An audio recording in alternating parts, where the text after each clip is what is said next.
Uyo po, tapos na po. So, magandang hapon po sa ating lahat. Ganun. Ang pribilehyo na muli ay napagsalita tungkol po sa mga salita ng ating Panginoon Jesus. Iniisip ko po yung ating sarili kung po ba ay karapat-dapat. Eh, many times talaga na ako ay ayaw na. Ayaw ko na kung aking titingin ng sarili ko. But because of the grace of God, ay nakakatayo po tayo. Amen. So, ayon po sa ating tema, 1 Timothy chapter 3, verse 4.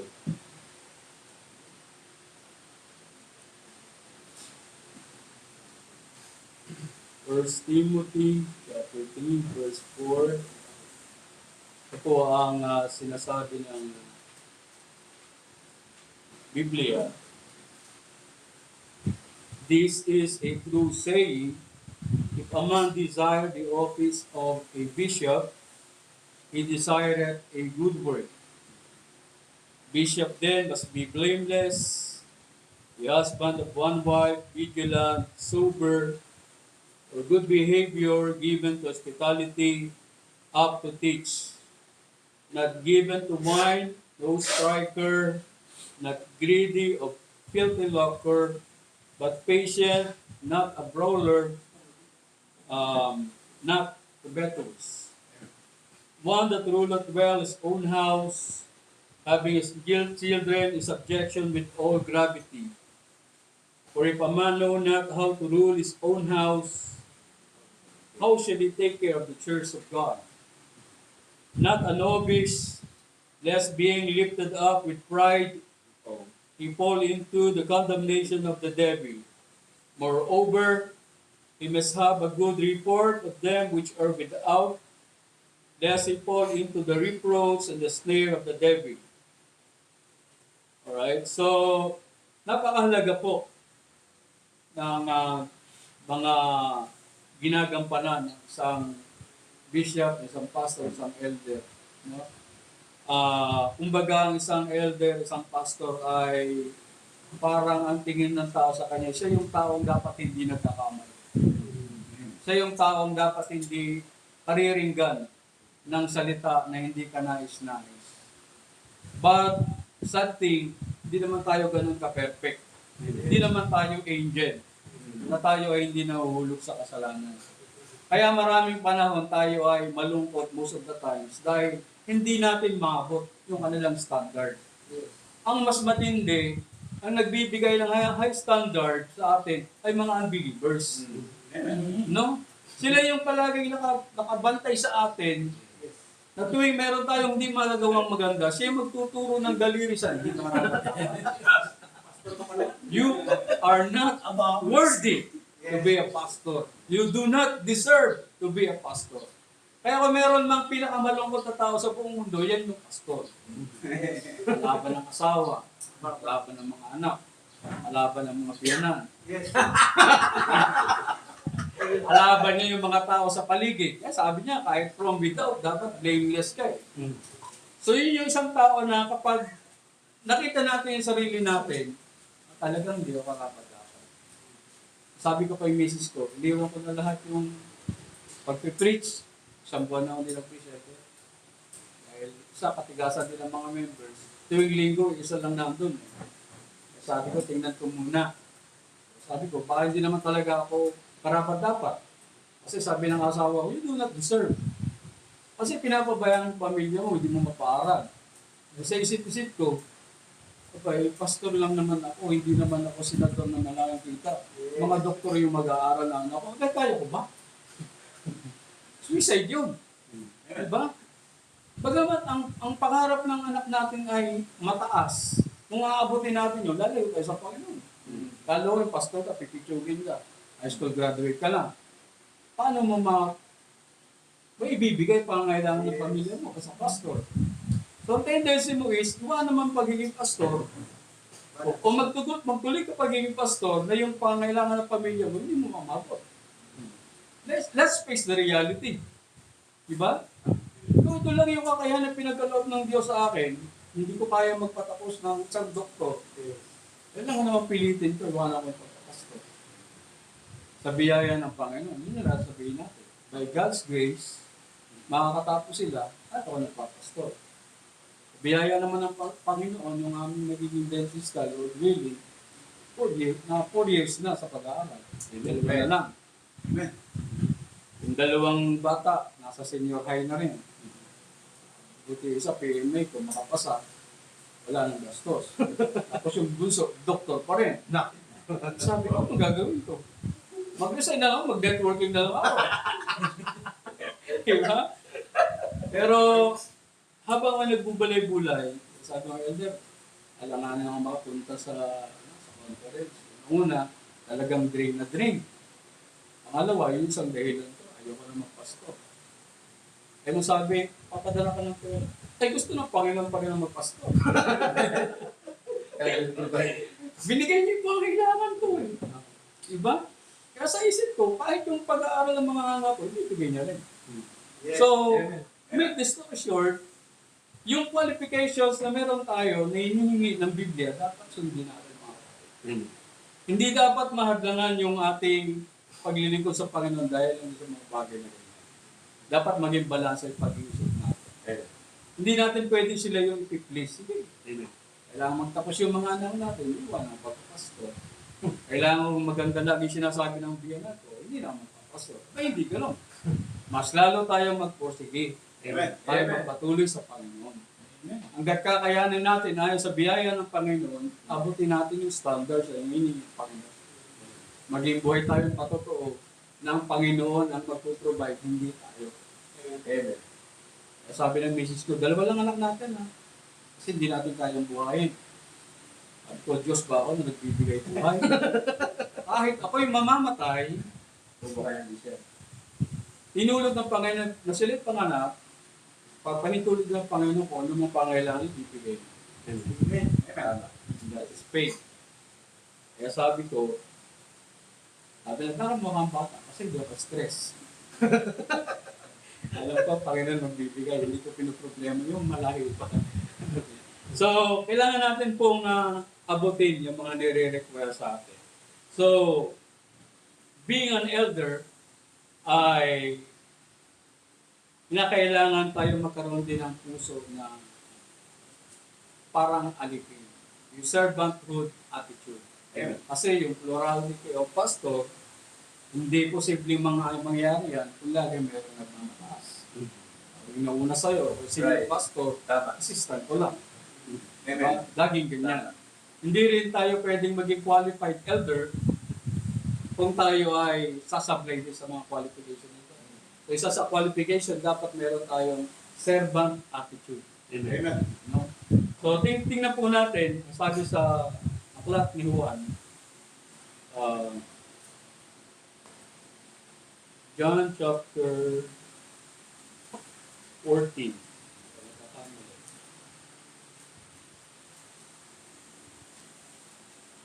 John chapter 14.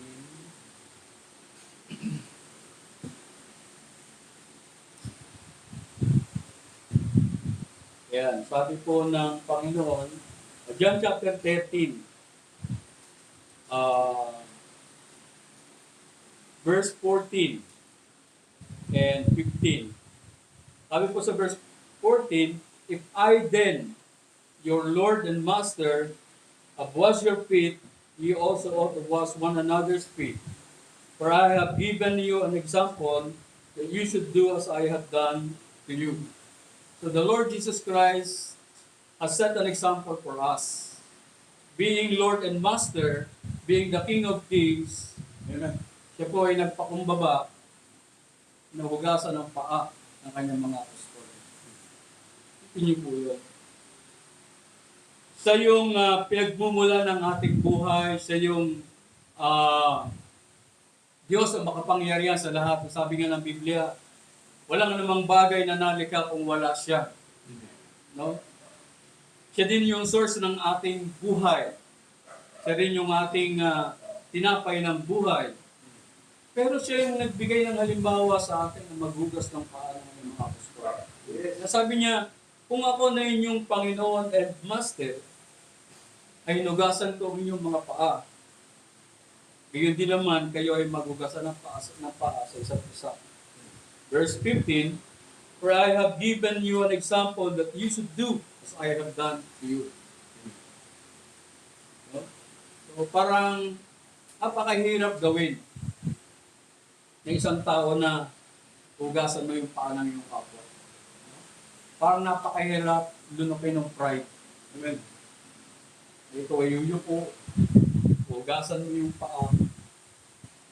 Isipin mo, sasabihin ng tao sa akin. No? Pero dahil sa ang Panginoon mismo ang naglagak ng isang halimbawa, we ought also to obey His example. Amen. Sabi niya sa aklat ng Matthew chapter 11 verse 29, Matthew 11:29.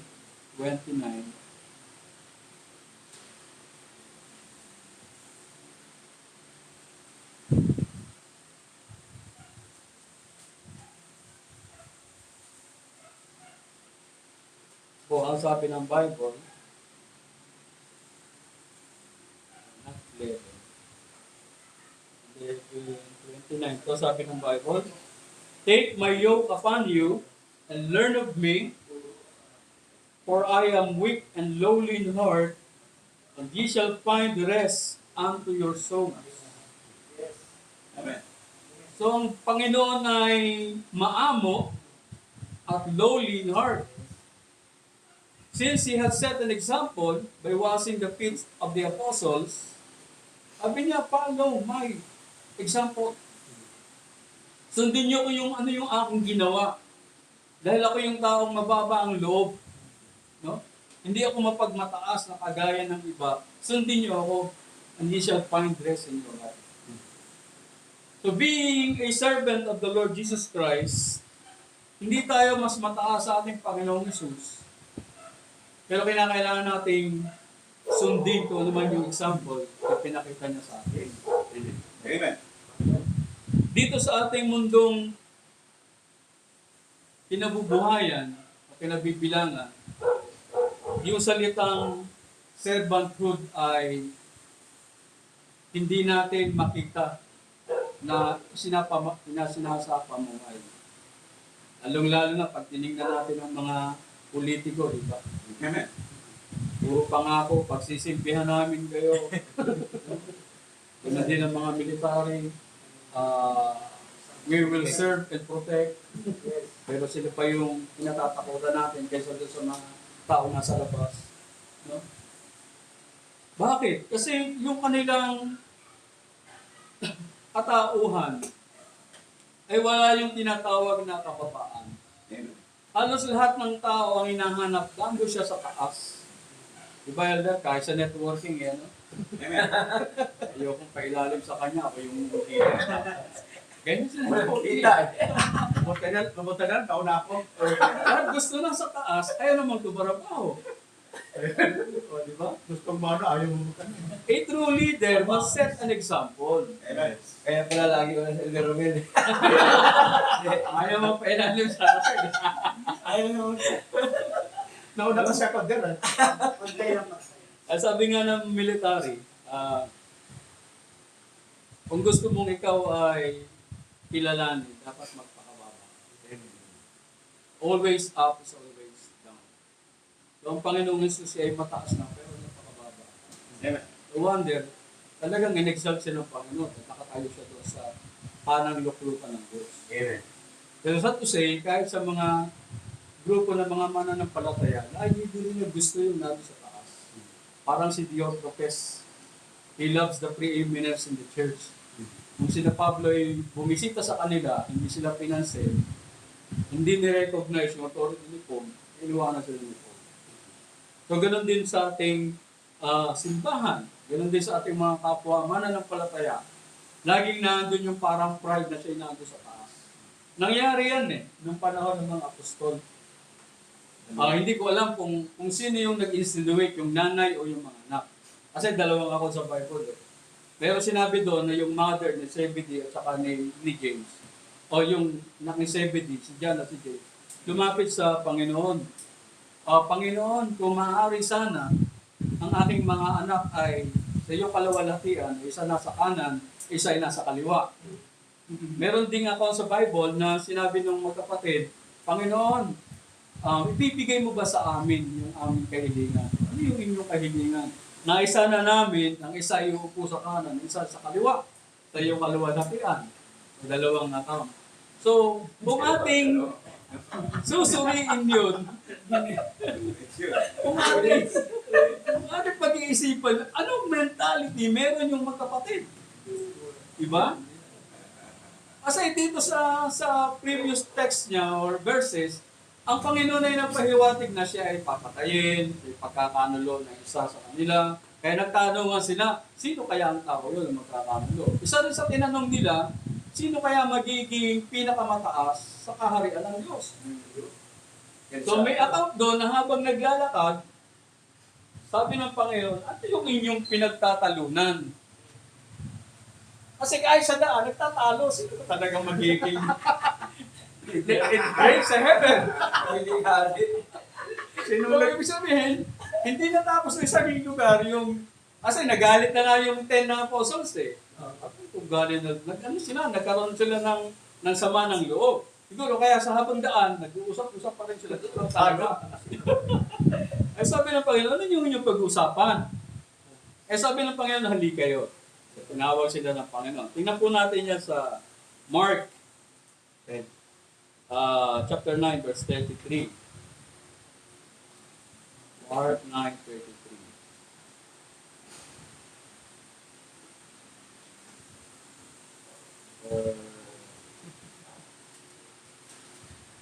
Yan.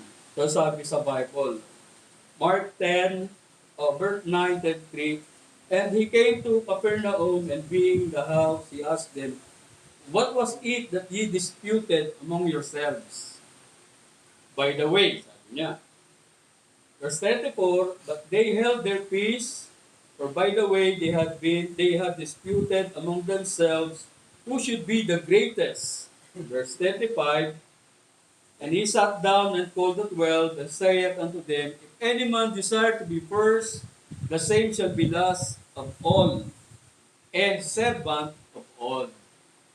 So since sila ay nagkakaroon ng ganitong mga pagtatalo, sa isang view, kung titingnan ko ito, parang ganda naman ang desire nila.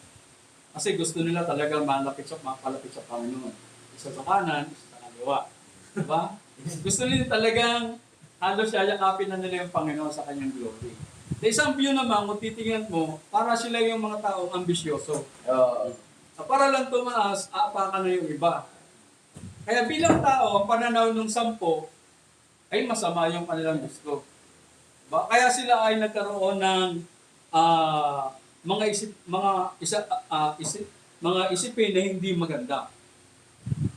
Kaya sabi dito sa verse 35, tinawag sila ng Panginoon, and he sat down and called the 12 and said unto them, if any man desire to be first, the same shall be last of all and servant of all.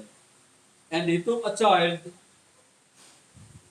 and set him in the midst of them.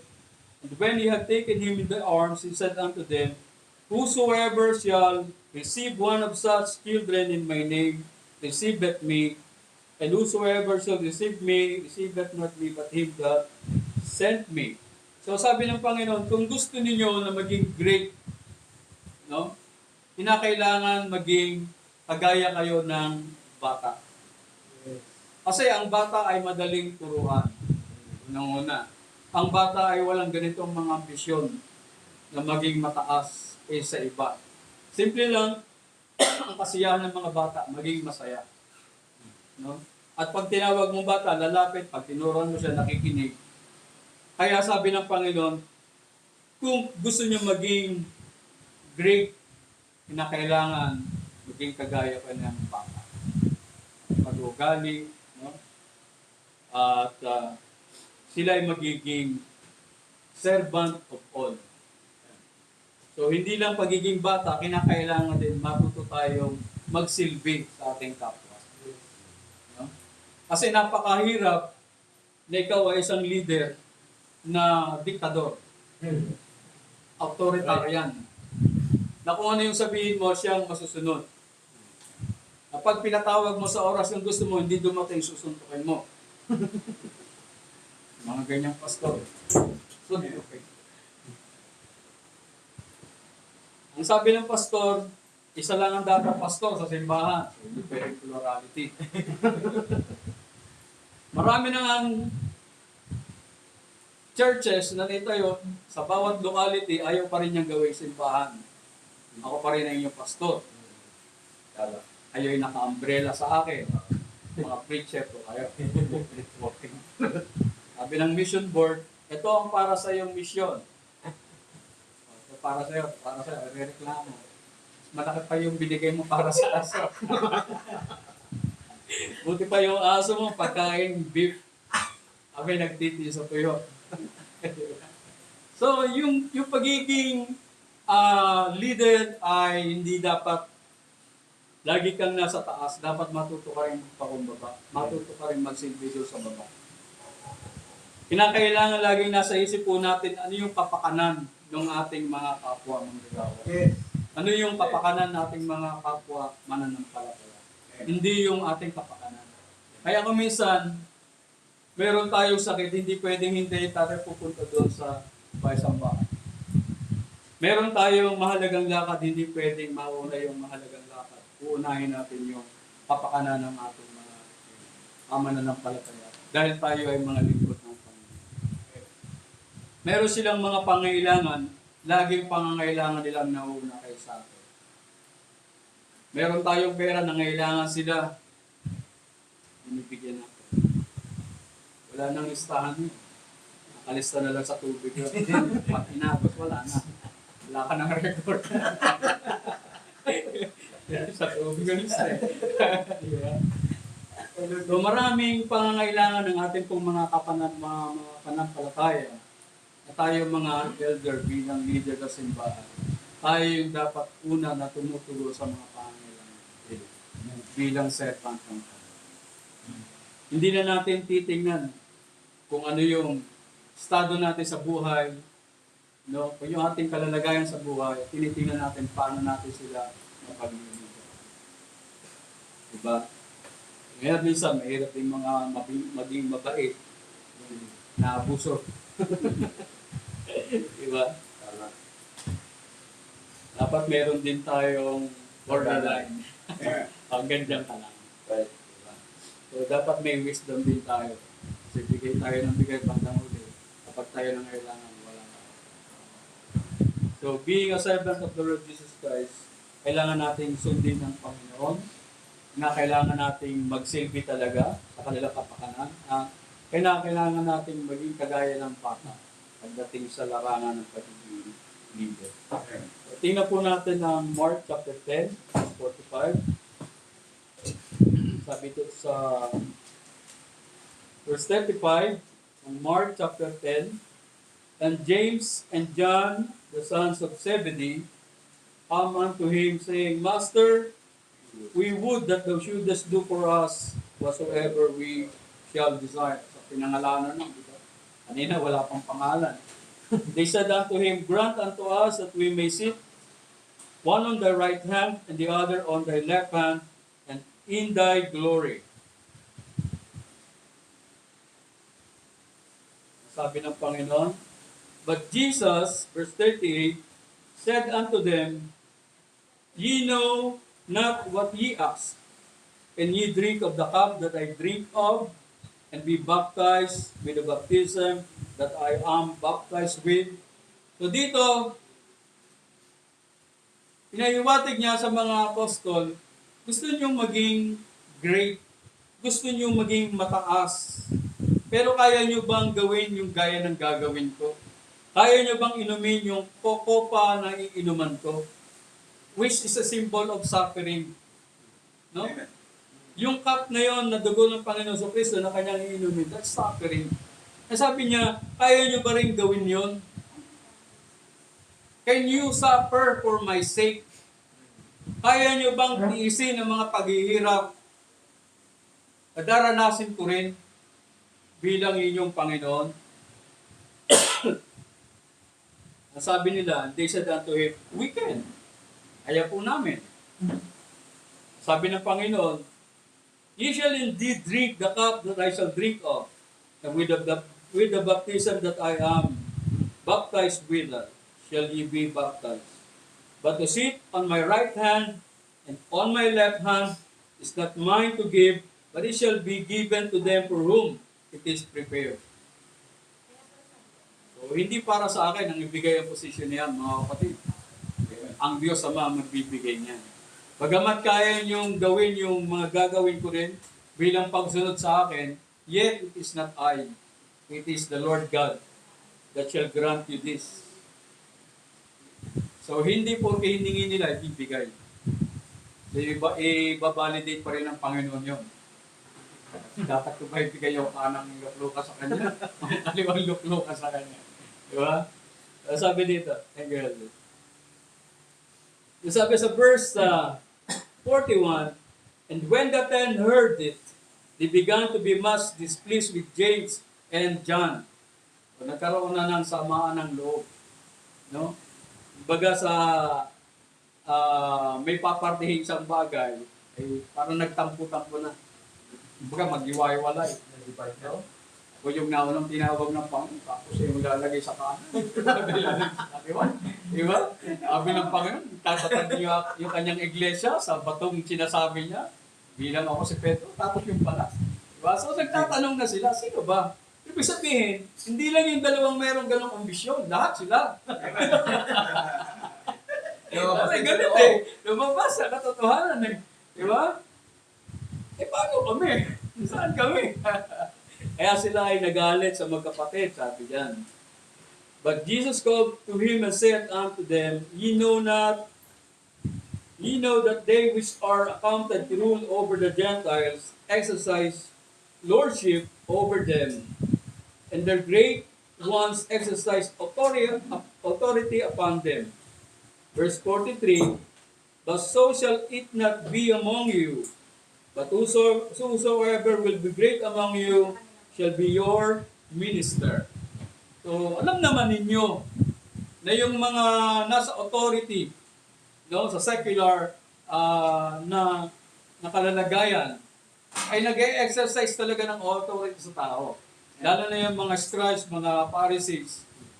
Inutusan nila yung mga tao, sabi nila, bind mo ito, pero ni daliri, hindi nila binubuhat yung kanilang pinabubuhat sa mga tao. Ibig sabihin, nagbibigay sila ng burdens sa mga tao na mahihirap na ni sila ay hindi tumutulong para tulungan na buhatin yung burdens.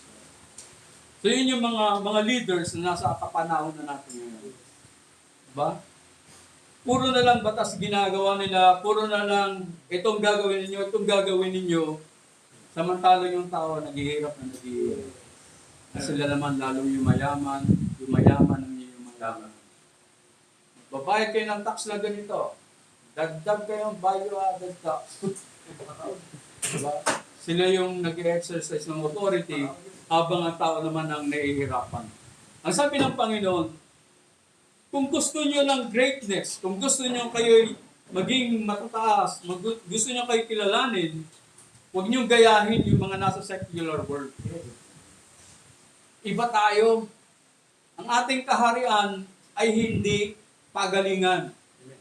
Ang ating kaharian ay hindi kung sino yung nasa taas. Ang ating kaharian ay pantay-pantay. You are all brothers in Christ. Amen. Kaya kung ito yung prinsipyo na gagawin po natin mga kapatid bilang servant ng Panginoon, magkakasundo po tayo. Magkakasundo ang simbahan kahit tatlo ang pastor doon. Ang ganda nga eh. Elder, masyado akong napagod yun. Baka next week, ito lang muna mag-preach. Habang may nagpapahinga, gato ako ng apply. So, hindi pa rin nagpahinga. Yun na yung pinakapahinga ng pastor, di ba? Kasi yung gagawa ka ng isang mensahe na iaangkop mo sa need ng tao, aaralin mo muna yun. Aral ka ng aral, susulat ka. Hindi mo naman pwedeng gawin na isang araw na lang. Maliban na, pupunta ka na lang sa cellphone mo, may apply na. I-preach na lang. Pili na Diba? Pero dapat ang minister ng Panginoon talagang inaalam niya ang pangangailangan ng mananampalataya. Kapag nakita niya yung pangangailangan, basahin niya kanyang Biblia, hahanapin yung mga kasagutan sa problema ng kanyang mga kapanampalataya, aaralin niya yon, magsasakripisyo ng oras niya. Merong time, sa linggo pa na nag-aaral, parang wala kang magawang message. Diba? Darating na lang yung araw na mag-preach ka. Diba? Tapos yung araw na yon na mag-preach ka, Iba tayo. naramdaman mo, iba yung need. Shift ka ngayon sa ibang mensahe. Eh kung hindi ka nagbabasa ng Bible, anong yung sasabihin?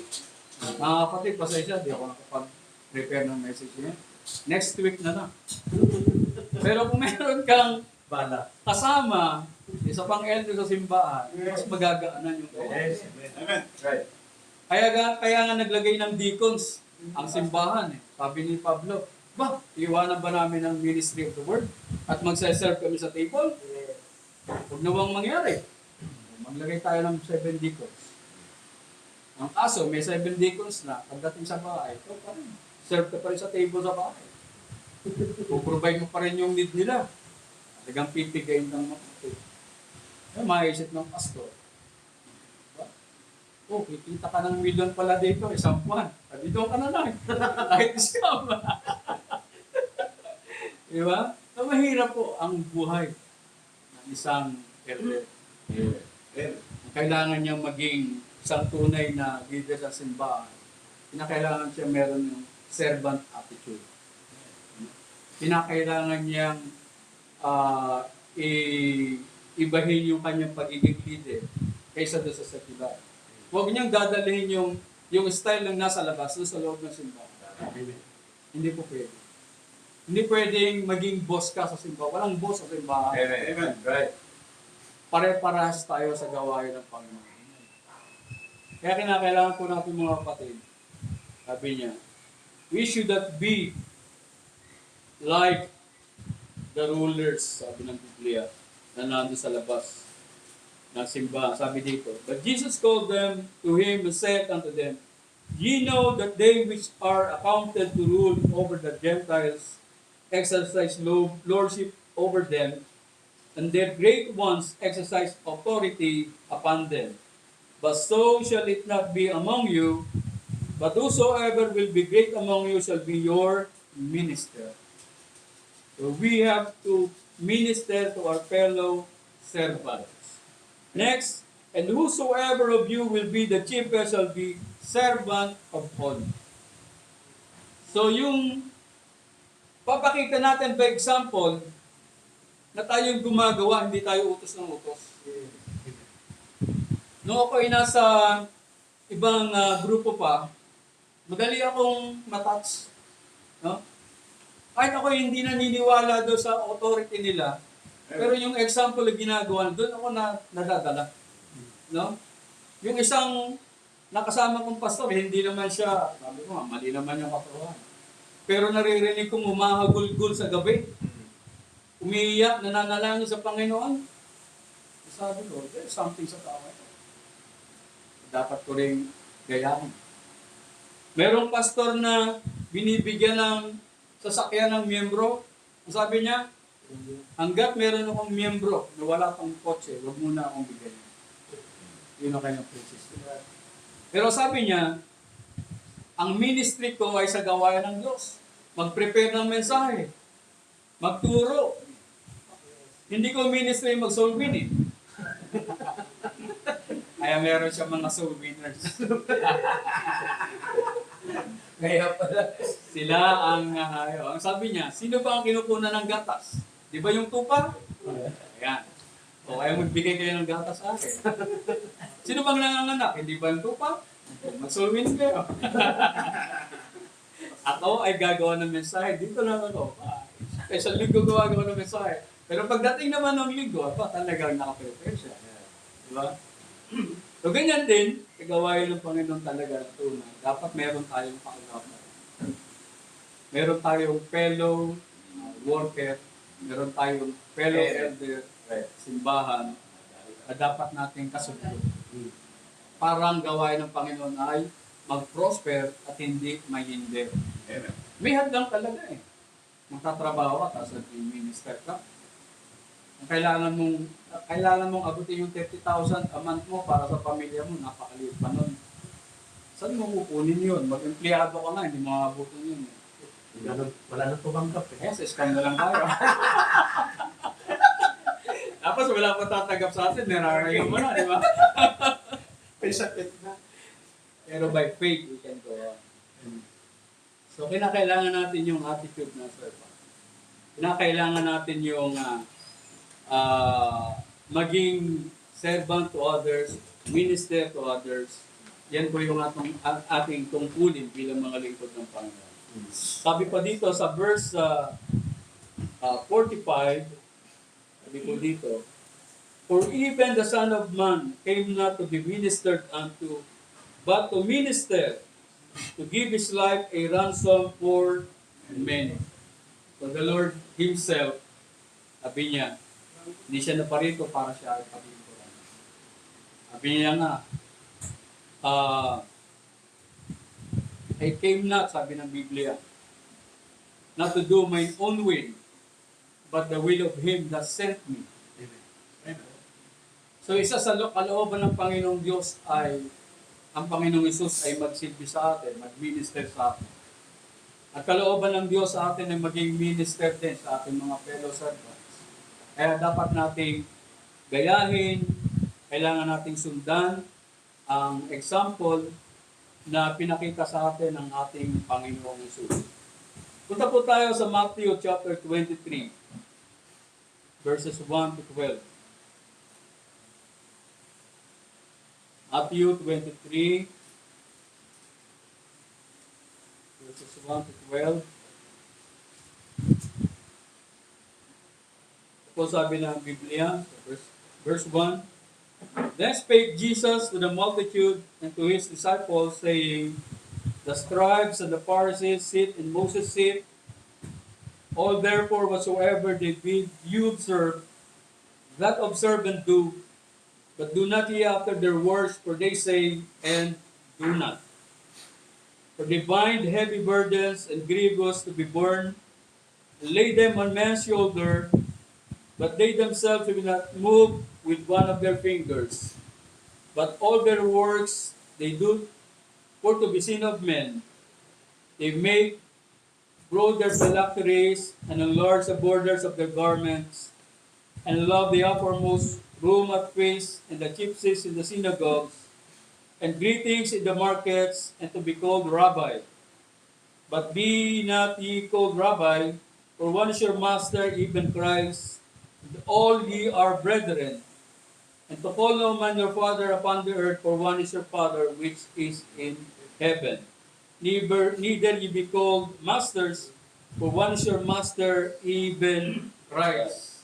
Ito yung typical na leader ng kamunduhan. Gusto nila yung lagi silang napapansin. Gusto nila lagi silang merong preeminence sa isang lugar. No? Kapag ikaw umupo sa tabi nila, hindi ka dapat dito. Mga pastor ang nakaupo dito. Ganyan eh. Doon ka. Pagkain, bako. Tapos, Papakain. bakit po tinatawag na pastor? Doktor ako. Tawag mo sa akin, doktor. Doctor of Divinity. Tapos tatawagin mo pang bishop. Tawagin mo pang reverend. Obispo. Obispo. Yan ang kalakaran ng mundo. No? Na hindi sila pwede na hindi magkakaroon ng ganung title. Kaya nga kahit ng mga gawang divisoria lang, gawang piyapo, ng mga certificate of doctorate of theology, pagawa sa ganyan, doktor ang tawag sa kanila. At tawagin mo ng reverend, at tawagin mo ng bishop. Meron nung kasama dati, Church of Christ. Sabi niya, bishop siya. Tapos, nagpagawa siya ng certificate, nag-graduate siya sa isang eskwelahan. No? Kaya siya karapat dapat ng tatawaging Doctor of Divinity. So, tawag sa kanya bishop, reverend, tapos doktor pa. No wonder kahit yung dating governor ng Isabela, si Mayor Bojiti, talaga pag nakikita siya, nagmamano. Pumunta sino to si Aquino? Senator Aquino. Si Bang. Punta rin doon, nagmano rin. Tapos binigyan kami ng 150,000. O yan, pangnegosyo nyo, sabi sa amin. So yun naman si Kulo, tuwang-tuwa, tatawag siya. Tawag siyang reverend, tawag siyang doktor. Doon lang masakya po yun. Naka 150 tuloy. Uy, ang advantage niya, may nagmamana ng gobyerno. May kasama po. So yun yung gusto ng sanlibutan. Yan ang gusto nilang mangyari. No? Yung ilalagay nila sa pedestal yung kanilang sarili para sila ay igagalang ng kahit matataas na tao. Itingalain. Pero yung pamumuhay ay hindi pasado sa Panginoon. Sabi sa akin, kapatid, ako ay stowaway ngayon kasi budget ako sa biyanan ko eh. Wala akong may pakain sa pamilya ko. Ako ay, sabi niya, sa totoo lang, may 3 naging asawa ko. Yung kinakasama ko ngayon ay pang-3.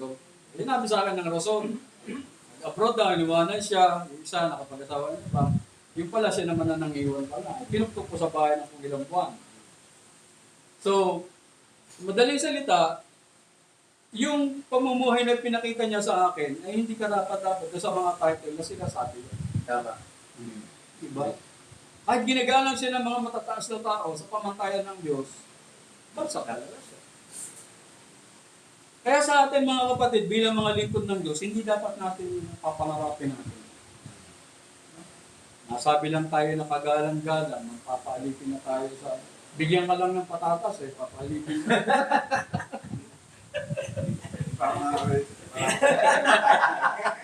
Kaya na may patatas. Ibebenta na natin yung ating kaluluwa sa piece of bread. Kamote na lang ngayon eh. Kaya nga sabi ng Panginoon, put not your trust in man. A piece of bread, he shall transgress. Amen. Kapag kumalam ang tiyan, talagang magpapasakot na yung kahit kanino. Gusto nga, tawaga si Edward. Ang patatas pa. So, tayo po ay naglilingkod sa Panginoon, mga kapatid, hindi sa tao. Ang Panginoon po yung ating niluluwalhati, hindi ang tao. Amen. Kaya sundin po natin yung standard na pinapakita sa atin ng Panginoon. We must be humble enough para maging patotoo sa ating mga kapatid. Nasabi ng Biblia sa Luke chapter 22, Luke chapter 22 verse 24.